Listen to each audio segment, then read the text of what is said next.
함께 기도하심으로 새벽 예배를 드리도록 하겠습니다. 하나님 아버지, 지난 한 주 동안에도 저희들을 눈동자같이 지켜주시고 궂은 날씨 속에서도 우리를 위하여 준비된 말씀과 우리의 기도에 대한 응답과 찬양의 기쁨을 허락하여 주심을 감사합니다. 저희들 이제 세상 속에서의 의무를 마무리하는 금요일입니다. 저희들에게 주어진 임무들을 삶들을 저희들 성실하게 수행해 나갈 수 있도록 인도하여 주셨고, 이제 주의 날을 준비하면서 주님을 바라보면서 성도들을 사모하면서 저희들 말씀으로 기도로 하나님의 날을 준비할 수 있도록 인도하여 주시옵소서. 함께 하심을 믿사오며 예수님 이름으로 기도드리옵나이다. 아멘. 다 함께 찬송가 218장 내 마음과 정성을 다하여서 218장으로 함께 찬양드리겠습니다. 내 마음과 정성을 다하여서 주 너의 하나님을 사랑하라. 내 몸을 아끼고 사랑하되 형제와 이웃을 사랑하라. 주께서 우리에게 명하시니 그 명령 따라서 살아가리. 널 미워 해치는 원수라도 언제나 너 그렇게 사랑하라. 널 핍박하는 자 위에서도 신실한 마음으로 복을 빌라. 주께서 우리에게 명하시니 그 명령 따라서 살아가리. 나 항상 주님을 멀리하고 형제를 사랑하지 못하였다. 이러한 죄인을 사랑하사 주께서 몸버려 죽으셨다. 속죄의 큰 사랑 받으니모 내 생명 다 바쳐 충성하리.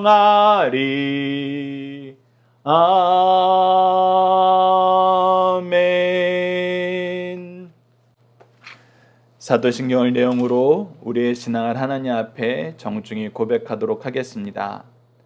나는 전능하신 아버지 하나님, 천지의 창조주를 믿습니다. 나는 그의 유일하신 아들 우리 주 예수 그리스도를 믿습니다. 그는 성령으로 잉태되어 동정녀 마리아에게서 나시고 본디오 빌라도에게 고난을 받아 십자가에 못 박혀 죽으시고 장사된 지 사흘 만에 죽은 자 가운데에서 다시 살아나셨으며 하늘에 오르시어 전능하신 아버지 하나님 우편에 앉아 계시다가 거기로부터 살아있는 자와 죽은 자를 심판하러 오십니다.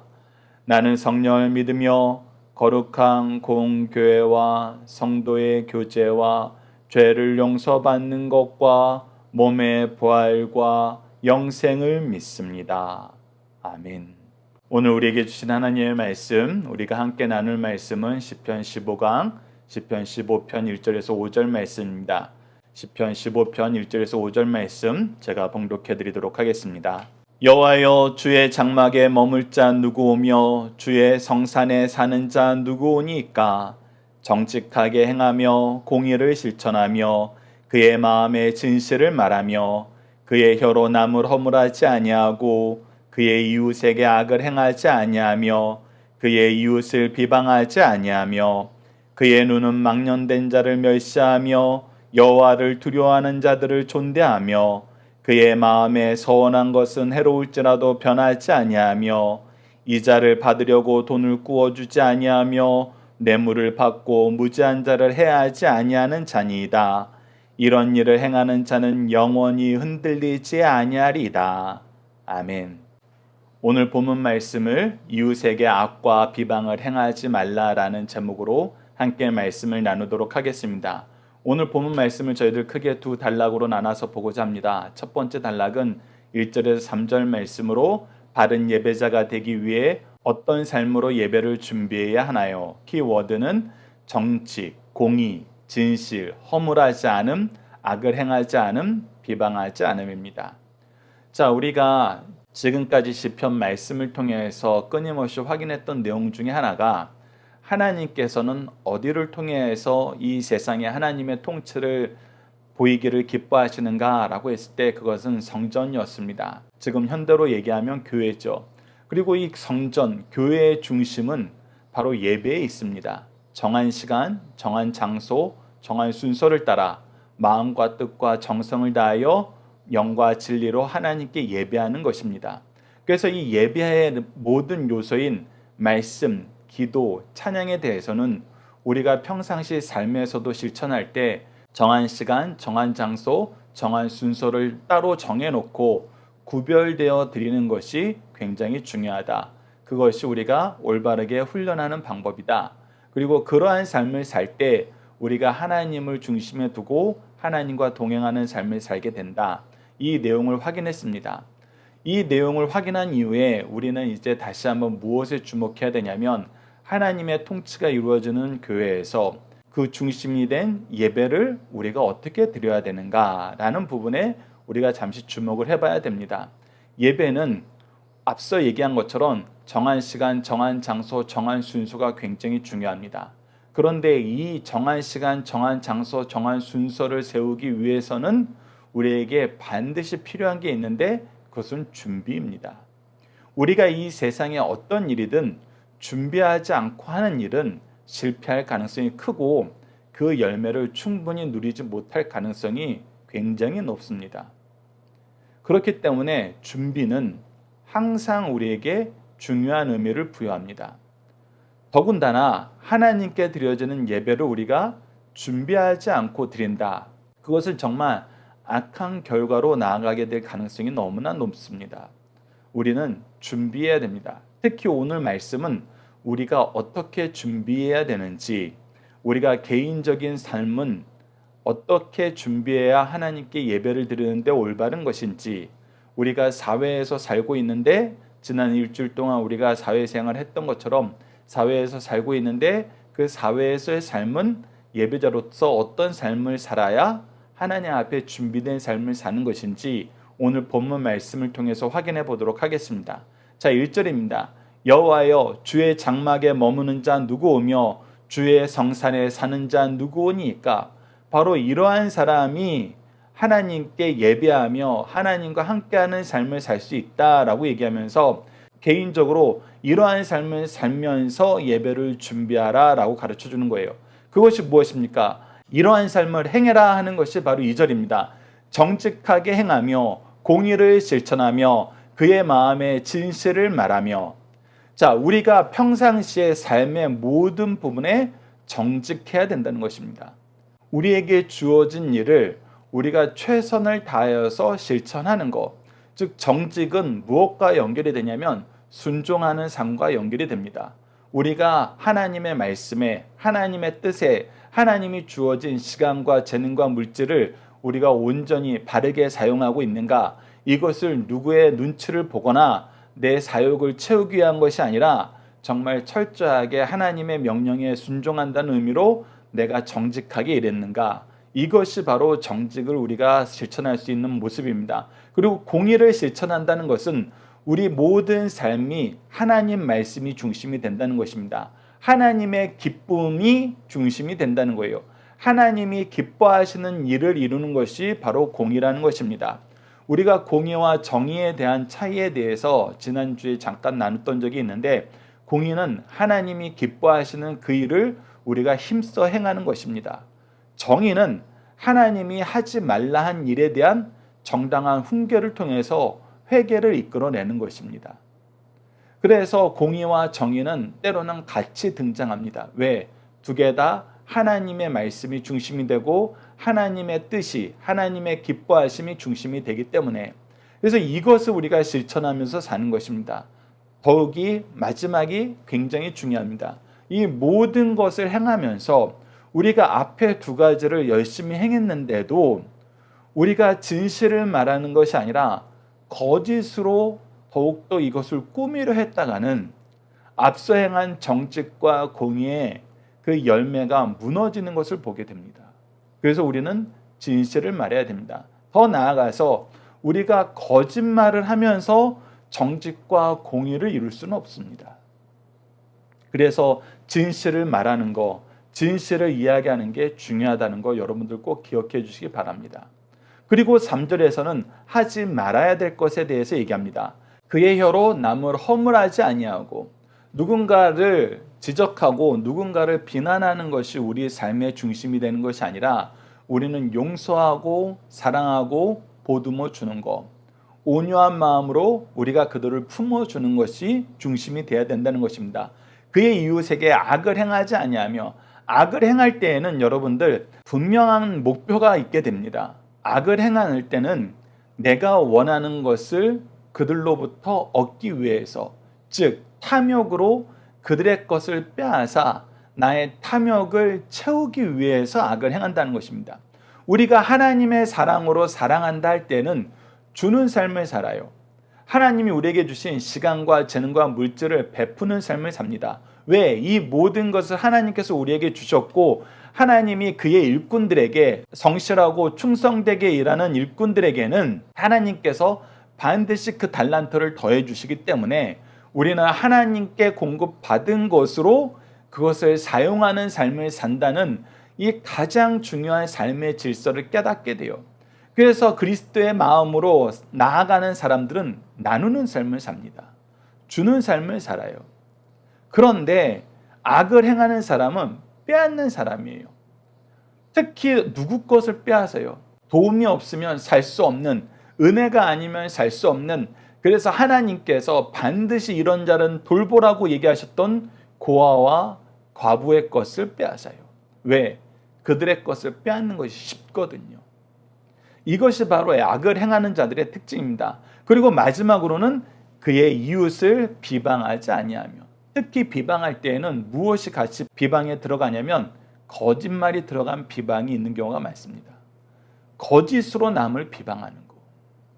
그냥 우리가 허물을 얘기하는 것도 안 된다 그랬는데 도리어 그것을 감싸주고 치료해주고 그것을 보듬어주라 그랬는데, 이 비방하는 자들의 특징은 무엇이냐면 거짓으로 비방한다는 것입니다. 이런 일은 하지 말라는 거예요. 이런 일을 하고 우리가 예배를 드리러 간다? 그건 크게 잘못된 거란 겁니다. 예배를 드리기 위해서 우리가 평상시의 삶 속에서 준비해야 되는 것 다시 한번 정리합시다. 정직하게 행하고 공의를 실천하고 진실을 말하는 삶을 살아야 됩니다. 반대로는 남을 허물하는 일에 몰두하지 말고 오히려 감싸주고, 이웃에게 악을 행하지 말고 선을 베풀고, 그의 이웃을 비방하지 말고 그들에게 진실된 하나님의 말씀을 선포하라는 것입니다. 그들을 높이라는 거예요. 섬기라는 것입니다. 그리스도의 사랑으로 그들을 품어주라는 것이에요. 그것이 바로 우리가 예배를 준비하는 삶의 모습이란 것입니다. 이 부분은 우리가 함께 묵상할 말씀을 통해서 좀 더 보도록 하겠습니다. 마태복음 5장 16절 보시죠. 이와 같이 너희 빛이 사람 앞에 비치게 하여 그들로 너희 착한 행실을 보고 하늘에 계신 너희 아버지께 영광을 돌리게 하라. 우리가 이러한 삶을 살 때 오늘 2절과 3절 말씀을 잘 지키면서 예배하는 삶을, 예배를 준비하는 삶을 살면은 사람들도 우리를 보고 우리들의 착한 행실을 보고 우리를 통해서 드러나는 하나님의 성품을 보고 하늘에 계신 우리 아버지께 영광을 돌리고, 이 영광을 돌리는 예배로 함께 나오기를 기뻐하게 된다는 것입니다. 마태복음 7장 21절 보십시오. 나더러 주여 주여 하는 자마다 다 천국에 들어갈 것이 아니요 다만 하늘에 계신 내 아버지의 뜻대로 행하는 자라야 들어가야 하리라. 우리가 교회 나와서 주님 감사합니다, 주님 찬양합니다, 주여 주여 주여 외치는 것이 우리가 예배자의 삶을 사는 것이 아니라 우리의 평상시의 삶이 참으로 하나님의 뜻을 이루는 삶, 하나님의 공의와 정의가, 온유와 사랑이, 진실을 말하는 선포가 넘치는 삶을 살 때 그것이 하나님께 예배하는 예배자의 삶이라는 것입니다. 마지막으로 야고보서 3장 9절에서 11절 보시죠. 이것으로 우리가 주 아버지를 찬송하고 또 이것으로 하나님의 형상대로 지음을 받은 사람들을 저주하느니 한 입에서 찬송과 저주가 나오는도다. 내 형제들아, 이것이 마땅하지 아니하니라. 샘이 한 구멍으로 어찌 단물과 쓴물을 내겠느냐. 우리가 교회에서 신앙생활할 때는 막 우리 성도들을 사랑해요. 우리 사랑도들을 아껴줘요. 우리가 거기에서 봉사를 아끼잖아요. 근데 세상에 나가고 나면은 나처럼 무서운 사람이 없는 거예요. 나처럼 악한 사람이 없는 거예요. 나처럼 사람들을 가만 놔두지 않고 학대하는 사람이 없는 겁니다. 여러분, 그건 틀렸다는 거예요. 그건 틀렸다는 것입니다. 우리가 세상에서는 저 악한 놈들을 대하니까 우리도 강해지고 악해지고 더 세게 나가고, 교회에서는 다 내 자식들이고 내 이웃들이고 내 사랑하는 형제 자매니까 다 사랑을 베풀고 내 마음으로 품어줘야지. 여러분, 때로는 우리가 이렇게 생각하고 이렇게 사는 것이 올바른 것 같아요. 그런데 성경은 그렇지 않다라고 얘기하고 있습니다. 우리가 서로가 사랑하듯이 이 세상에 나가서도 그리스도의 사랑을 전하면서 그리스도의 온유함을 그들에게 보이라는 것입니다. 특히 우리 입이 교회에서 하지 못할 말, 예배 시간에 차마 하지 못할 말은 세상에서도 쓰지 말라는 거예요. 여러분, 이 구분은 정말 중요합니다. 여러분들이 평상시에 쓰는 말 중에 내가 예배 시간에, 내가 교회에서 도무지 쓰지 못할 말을 한다면은 여러분들 그 말은 이제 끊으세요. 그것이 교회의 덕을, 성령의 은사를 전하는 데 굉장히 중요합니다. 특히 말의 실수가 우리가 열심히 수고한 열매를 얼마나 많이 잃게 만드는지 우리 믿음의 선조들도 많이 경험하고 우리에게 주의 주었던 부분입니다. 이 내용 여러분들 꼭 기억해 주세요. 자, 두 번째 단락은 4절에서 5절입니다. 참된 예배자가 보여주는 삶의 모범은 무엇입니까? 키워드는 망령된 자, 여호와 경외, 서원, 이자, 뇌물, 무지한 자입니다. 자, 4절 말씀 보시죠. 우리의 삶의 기준은 그의 눈을 망령된 자들을 멸시하며 여호와를 두려워하는 자들을 존대하며 그의 마음에 서원한 것은 해로울지라도 변하지 아니하며. 자, 앞서 얘기하는데 비방하지 말라, 허물하지 말라라는 것과 오늘 4절 말씀에서 망령된 자를 멸시하란 말이 때로는 우리가 혼합되어서 같이 쓰이게 되는 경우가 있어요. 그런데 이것은 그렇지 않습니다. 오늘 본문 말씀은 분명히 두 가지 구분이 있는데 망령된 자들이 있고 여호와를 두려워하는 자들이 있어요. 이 두 그룹을 대할 때 우리가 변화하지 않는 태도가 있다는 것입니다.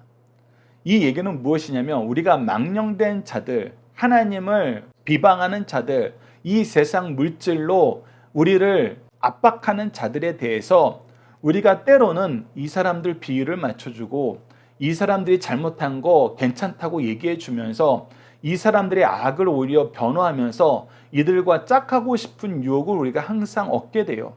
왜? 이들이 힘 있는 자들이고 이들의 도움이 있으면은 우리가 신앙생활 하는데, 교회를 부흥시키는데, 우리 삶이 풍요해지는데 더 좋을 수 있거든요. 그러나 그러지 말라는 것입니다. 동시에 우리가 교회 안에서는 아끼고 사랑하지만 세상에 나가서는 이 정도는 저 사람이 이해해 줄 수 있어 그러면서 때로는 이 사람들을 무시하고 멸시하는 경우가 있어요. 때로는 무시 멸시까지는 안 가더라도 외면하는 경우가 있다는 것입니다. 그런데 그러지 말고 우리는 일괄된 모습을 보이라는 거예요. 하나님을 떠나고 하나님이 없다 하고 하나님을 비방하는 이런 망령된 자들에 대해서는 우리가 그것은 틀렸다라고, 그것은 잘못된 것이라고 분명한 태도를 취하라는 것입니다. 동시에 여호와를 두려워하는 자들은 존대하면서 그들이 이 세상에서 어려움을 겪게 될 때 우리가 하나님의 은혜의 통로가 되어서 축복의 통로가 되어서 그들이 비빌 언덕이 될 줄 아는 거예요. 그것이 하나님께 먼저 은혜 받은 사람들의 삶의 모습이라는 것입니다. 그래서 우리는 이런 모습을 상황에 따라서 변경시키지 말라는 거예요. 특히 예배를 준비하는 그룹에 소속되신 분들, 교회에서 설교를 하시거나 기도를 하시거나 사회를 하시거나 안내를 하시거나 봉사를 하시는 분들, 여러분들이 이런 부분에 일괄된 기준을 지키지 아니하면 여러분들의 자녀들이, 여러분들의 이웃들이 우리를 위선적이라고 보고 도대체 어떻게 사는 것이 그리스도인의 삶인지 도무지 깨닫지 못하게 되는 경우가 있어요. 그러니 여러분들 이 부분에 대해서 일괄된 태도를 취하라는 말씀이 4절 말씀이라는 걸 기억하시고, 그리고 중요한 것은 그의 마음에 서운한 것은 해로울지라도 변하지 아니하며, 우리가 서운한 것은 반드시 지키고 우선적으로 지키란 말입니다. 우리가 사회생활할 때 이것이 왜 중요하냐면 우리의 삶의 중심이 하나님이 계시는 걸 세상 사람들한테 보여주라는 거예요. 우리가 주말에 무슨 일을 하고 어디 놀러 가고 무슨 미팅을 합시다 할 때 우리 교회 다니는 사람들은 주로 뭐라고 얘기합니까? 저희들은 토요일부터 예배를 준비해야 돼서 예배를 준비하는 그룹에 들어가 있기 때문에 저희들은 토요일부터는 신앙생활 중심으로 삶을 삽니다. 교회를 중심으로 삶을 삽니다. 그리고 저희들은 주일날은 여러분들에게 갈 수 없는 경우가 굉장히 많기 때문에 여러분들이 그것을 염두에 두어서 우리 친척분들 결혼할 때에도 주일보다는 되도록이면 토요일로 좀 앞당겨 주시고 저희들을 배려해 주신다면은 여러분들이 되도록이면은 주일을 피해서 좀 잡아 주십시오. 우리의 삶의 중심이 하나님이 계신다는 것을, 하나님이 세우신 질서, 하나님과의 약속이 중심에 있다는 것을 세상 사람들에게 보여줄 수 있어야 된다는 것입니다. 그리고 나서 우리가 사회적인 질서 안에서 지켜야 되는 것, 5절입니다. 이자를 받으려고 돈을 꾸어주지 아니하며, 자, 이것은 하긴 하되 잘못된 방식으로 하지 말라는 거예요. 자, 돈을 꾸어주는 것은 우리에게 필요한 일이에요. 때로는 우리의 물질적인 도움이 필요한 사람이 있어요. 그런 사람들에게 우리가 빌려줘야 돼요.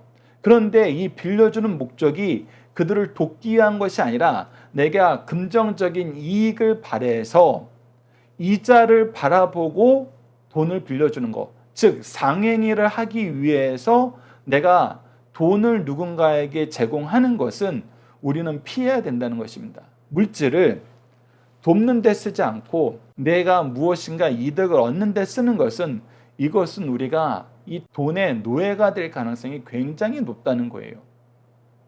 특히 교회 안에서는 이러한 것을 우리가 굉장히 조심해야 됩니다. 그래서 제 친구 같은 경우는 어렸을 때 아버지에게 교육을 받았대요. 정말 신뢰하는 친구면은 네가 가능하면 빌려주되 못 받을 걸 생각하고 빌려줘라. 그랬더니 정말 친구들 사이가 관계가 하나도 망가지지 않았다고, 우리 아버지가 가르쳐준 방법이 가장 좋은 것 같아, 이렇게 얘기하는 친구가 있었고 그걸 지켜왔던 친구가 있어요. 이것은 내가 물질의 노예가 되지 않겠다는 것입니다. 내가 이익을 위해서 남을 돕는 일을 이용하지 않겠다는 거예요. 남의 어려움을 이용하지 않겠다는 것입니다. 그래서 이것은 하지만 잘해야 되는 거, 잘못하면 안 되는 거. 그 두 번째는 절대 하지 말아야 되는 거. 그것이 뭐예요? 뇌물을 받고 무죄한 자를 행하지 아니하는 자니. 특히 이 뇌물은 절대 받으면 안 되는데 이것을 받고 나서 우리가 행할 때 가장 잘못하는 것 중에 하나가 무엇이냐면 무죄한 자를 행하는 거. 앞서 얘기한 거, 우리가 이웃을 비방하는 거에서 무죄한 자를 비방하는 경우가 있었어요. 근데 이 무죄한 자를 비방할 때 무엇을 받고 무죄한 자를 비방해요? 뇌물을 받고. 이것은 악 위에 악을 더하는 거예요. 뇌물도 안 되고 무죄한 자를 비방하는 것도 안 되는데 이 두 가지를 합쳐서 한다는 거예요.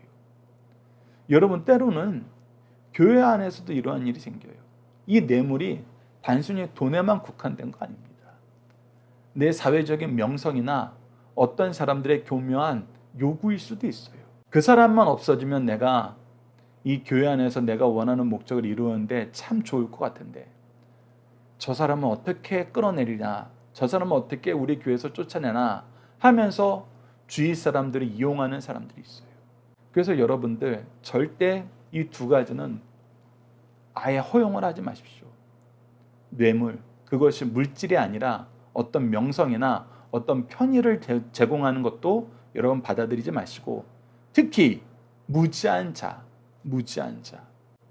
자를 해하는 일은 여러분들이 절대 동참하셔서는 안 됩니다.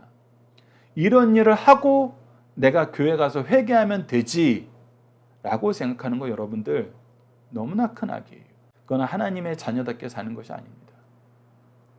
우리가 신앙생활하면서 가장 크게 착각하는 것 중에 하나가 이 부분입니다. 내가 일주일 동안은 죄를 져도 주일날 하나님께 회개하면 되겠지. 여러분, 이거는 정말 어린아이면서 정말 철부지 같은 신앙인 거예요. 여러분들, 이것은 정말 앞뒤 분간하지 못하는 무지하고 어리석으면서 철없는 행동이라는 것입니다. 그리스도인의 삶은 내가 일주일 동안 죄진 거 주일날 가서 회개하고 용서받는 삶으로 하나님께서 멈추게 하지 않으세요. 그것은 정말 천박하면서 뭘 모르는 삶입니다. 그리스도인의 삶은 죄를 이기는 삶이에요. 승리하는 삶이에요. 패배하고 위로받는 삶이 아니라 승리하고 감사하는 삶이에요. 특히 이 승리의 내용이 무엇입니까? 바로 죄를 이기는 거예요. 하나님이 안 된다 하는 것을 우리가 하지 않게 하시는 하나님의 은혜를 경험하면서 감격하면서 감사하는 삶이 그리스도인들의 삶이에요. 그 감사의 제목, 그 승리의 제목을 가지고 나와서 예배하는 것이 바로 예배자의 삶이에요. 여러분도 어느 때까지 패배자로서의 삶을 사시겠습니까? 승리하는 삶을 삽시다. 예배도 패배자로 나아가는 삶을 살지 말고 승리하는 자로 감사와 찬양으로 나아가는 삶을 삽시다. 원래 하나님께서 교회를 통해서 우리에게 복 주시고 세상에 나가라 하실 때에는, 야, 너희들 패배하는 거 걱정하지 마, 내가 뒤에서 붙잡아 줄게, 다 용서해 줄게, 이렇게 보내시는 것이 아니라 나가서 세상을 이기라고 보내시는 거예요. 죄악 세상을 무찌르라고 보시는 거예요. 죄악 세상에서 너희들이 하나님의 능력을 경험하라고 보내시는 것입니다. 그러니 여러분들, 이러한 삶을 살고 회개해야지 하지 마시고, 우리가 하나님께 기도할 때에도 하나님이 우리를 축복하신 축복의 말씀 속에서도 주여 저로 이기게 하여 주시옵소서, 승리하게 하여 주시옵소서, 이렇게 기도하시는 승리한 삶 가족 여러분들, 강성성경연구원 여러분을 되었으면 합니다. 여러분들 함께 묵상할 말씀을 통해서 좀 더 보도록 하겠습니다. 전도서 5장 4절 보시죠. 내가 하나님께 서원하였거든 각계를 더지하지 말라. 하나님은 우매한 자들을 기뻐하지 아니하시나니 서원한 것을 갚으라. 우리가 하나님께 서원하였거든 이라는 것은 무엇이라고요? 하나님의 약속을 우리 삶의 최우선으로 여겨라. 이것보다 더 중요한 삶의 내용은 없다. 이 서원을 최우선으로 여기라는 것은 하나님의 관계가 우리 삶의 최우선이라는 거예요. 바로 다니엘과 세 친구가 보여줬던 그것이 바로 이거였죠. 하나님과의 관계가, 즉 예배가 내 삶의 최우선이다. 이것을 여러분들이 잊지 마십시오. 시편 16편 5절 말씀을 보십시오. 여호와는 나의 산업과 나의 잔의 소득이시니 나의 분깃을 지키시나이다. 이 시편 16편 말씀이 자주 말씀드렸던 것처럼 저는 가장 사랑하는 시편 말씀 중에 하나예요. 특히 이 말씀 속에서 무엇이 있느냐? 우리의 산업과 소득과 분깃은 누가 주시고 누가 지키신다? 하나님이 주시고 하나님이 지키신다. 그래서 하나님을 신뢰하면서 하나님의 뜻대로 살아라. 그리고 나서 하나님이 주신 열매로 하나님께 감사하는 삶을 살고, 이 열매로 하나님의 축복의 통로가 되어서 내 이웃을 사랑하라. 이 역사가 우리에게 충만하게 기도합니다. 이 역사를 이루는 가장 좋은 방법은 시편 128편 2절입니다. 내가 내 손에 수고한 대로 먹을 것이라. 내가 복되고 형통하리로다. 그래서 우리가 전도서 5장 4절, 시편 16편 5절, 시편 128편 2절 말씀을 세상에서 보여줘야 된다는 거예요. 우리는 바로 이런 신앙으로 삽니다. 이런 믿음으로 삽니다. 그것을 우리가 사람들에게 보여줄 수 있어야 됩니다. 그러면서 하지 말아야 될 거, 이사야서 1장 23절입니다. 내 고관들은 패역하며 도둑과 짝하며 뇌물을 사랑하며 예물을 구하여 고아를 위하여 신원하지 아니하고 과부의 송사를 수리하지 아니하는다. 오히려 약한 자들을 더 크게 학대하고 있는 자들에게 아부떨면서 그들의 악에 동참하는 거, 이것이 얼마나 악한 일꾼들의 모습인지 성경은 끊임없이 지적하고 있어요. 유다서 1장 11절도 보시죠. 화 있을진저 이 사람들이여 가인의 길을 행하였으며 싹을 위한 발람의 어그러진 길로 몰려갔으며 고라의 폐역을 따라 멸망하였도다. 이 부분에 대해서 예전에도 한번 설명한 적이 있는데, 가인의 길을 행하였다는 것은 예배를 내 임의대로 바꿨다는 거예요. 예배도 내가 좋은 대로 좀 드려보고 싶다는 거예요. 그리고 싹을 위한 발람의 어그러진 길은 물질을 위해서 내가 하나님이 주신 직분을 이용했다는 거예요. 하나님이 주신 은혜를 내 탐욕의 도구로 썼다는 것입니다. 그리고 고라의 폐역은 내가 권세를 잡고 싶다는 거예요. 다른 사람들이 내가 더 뛰어나다 그러니까 이 교회의 질서를, 하나님이 세우신 일꾼의 질서를 망가뜨리고 나도 리더가 돼야 된다고 얘기하는 거예요. 다수결로 하자는 거예요. 하나님이 세우신 질서는 외면하면서, 즉 예배와 물질과 권세에 대한 하나님의 질서를 외면하고 내가 원하는 대로 하고 싶은 거, 그것이 바로 가인의 길, 발람의 어그러진 길, 고라의 폐역한 길입니다. 여러분, 이런 것은 벗어나야 된다.